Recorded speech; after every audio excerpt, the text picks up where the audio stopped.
Okay, wrong thumbnail. Quick fix. But oh boy, here we are, folks. Oh man, what can you honestly say? I am not looking forward to this movie.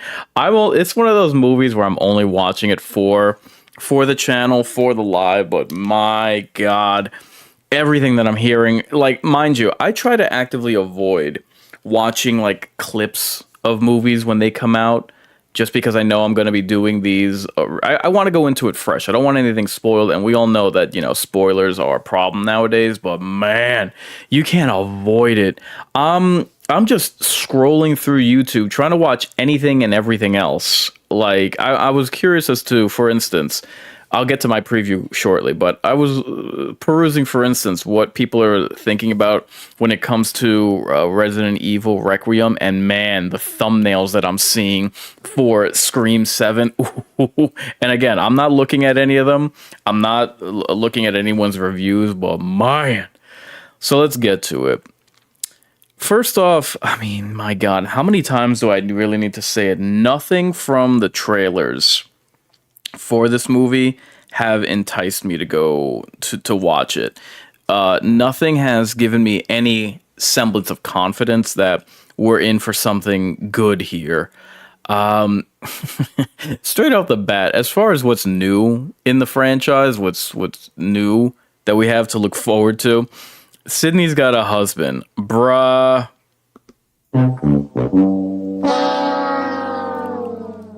Bet your boots that guy is a goner. I mean, come on now. A straight white man who doubles as I believe he's a cop in this movie. Oh, he ain't long for this world.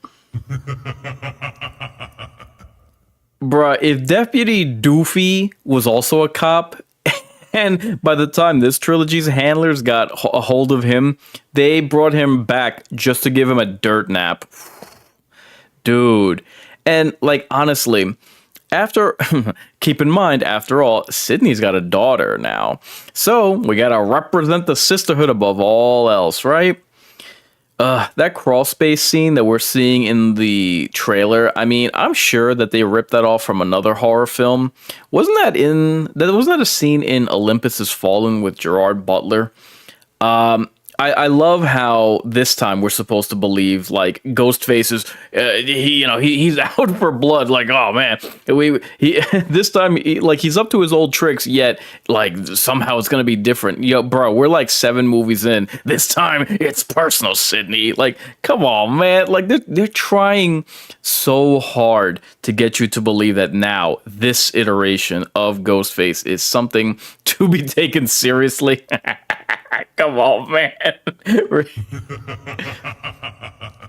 Bruh, it was so bad that the last movie, I mean, was so utterly forgettable. The villain reveal, it was so bad, man. They thought that they were going to swerve audiences, and all they did was play themselves because, dude, those were some of the most forgettable villains. The reveal meant nothing. The motivation, it was like, bruh, stop. So, I mean, I'm not even going to give them the benefit of the doubt and entertain any thought that they got something up their sleeve this time around as far as who the villain is. It's like, bro, you've had enough chances. This is the third. This now rounds out the trilogy for these new writers for Scream. Dude, they, from the first film that they handled back in 2022, they just been dropping the ball left and right. So there's no reason to give these people the benefit of the doubt, even with the return of Sidney. And honestly, look at this. Look at either the thumbnail. Look at these characters here. Like, it's a bloated ass cast, man. They're trying to juggle so much, too much. And mind you, these are people who cannot create interesting characters them damn selves. Like the core 4 from the first 2 movies, oh man, they tried to establish that last time around, and guess what? Half of them are gone. And it wasn't because their characters got killed off. No. And man, talk about no gas in the tank. I made a video last year, Scream 7 casts the world. Last time on Scream, they brought back Kirby, a fan favorite from the fourth film. And, like, keep something in mind.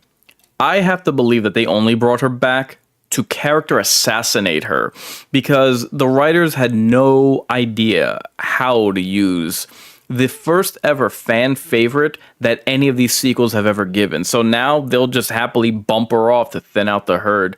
And my God, what a herd we're like. Look, how many is this, man? Look at this thumbnail. 1, 2, 3, 4, 5, 6, 7, 8, 9, 10, 11, 12, 13 character. What the hell is this?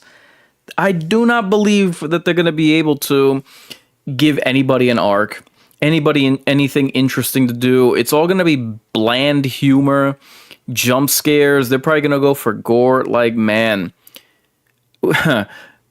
I'll get to the reaction that I have seen for this movie thus far, but oof, this is, I mean, it's a recipe for disaster. And when you keep in mind that one of the characters, Mindy, oof, man, the writers have invested, so she's like the only character, if you could even call her that they've invested into. She is their self-insert liberal politics, gender is fluid. She made the actress who plays Mindy made it a point to prostrate herself on social media, talking about how she will be the first one to introduce the pronouns of she, they. Oh my God. Like, bro, are you for real, man? Like, what are you doing? Just, this is not where your horror film, slasher film in general should prioritize itself. Like that, like you absolutely have no idea what goes into any movie. I mean, let's be honest. These are the type of people that use movies as vehicles for whatever cause that they're fighting for. Yo, this is, people don't go to movies for that. And how narcissistic do you have to be? I really hate to harp on this, but again, like, how can I not, when you can tell this is where the priorities lie for the people, for this franchise's handlers. This is where the focus lies in the actors that play them. Not, hey, we have a new idea, a new arc for this favorite character of yours. No. It's all about representation. It is. This is not the franchise for that. And to be honest, no franchise is. People go to movies for a good time, for good scares, not this crap. Nobody cares about how many genders you have or any of that crap. It's again, you cannot get away from what it is that people have been saying about this. I try not to do these previews. I try not to even do my reaction videos with any kind of spoilers to them. But man, social media has been split between people who are, and you can tell that they're just like fawning over this movie just because it has the name Scream in it. I was surprised. There's like people who are actively boycotting this movie out of respect for Melissa Barrero's, I think that's her name, her last name, Barrera's firing. Dude, you've had that news for quite some time. Like, what did you think was going to happen? And apparently it cost the writers $500,000 of rewrites, which I got to believe that they just basically, they inflated that cost that they were going to be paid. I'm talking about the writers, because honestly, what through line did you really have between these movies? Like, what were they really building to? Besides, maybe Melissa Barrera was just gonna crack under the pressure or whatever, and the ghost of Billy Loomis was gonna get to her. Like, nobody was invested in that. Like, come on, it was so lame. I wasn't buying into it. I didn't believe it, like, at all. So I'm fine with her dismissal. It's weird that people are still boycotting the movie, but whatever. And man, this I couldn't get away from. It's being reported that this is the lowest rated of the Scream sequels, and mind you, you never hear me reporting on Rotten Tomato scores or anything like that, but bruh.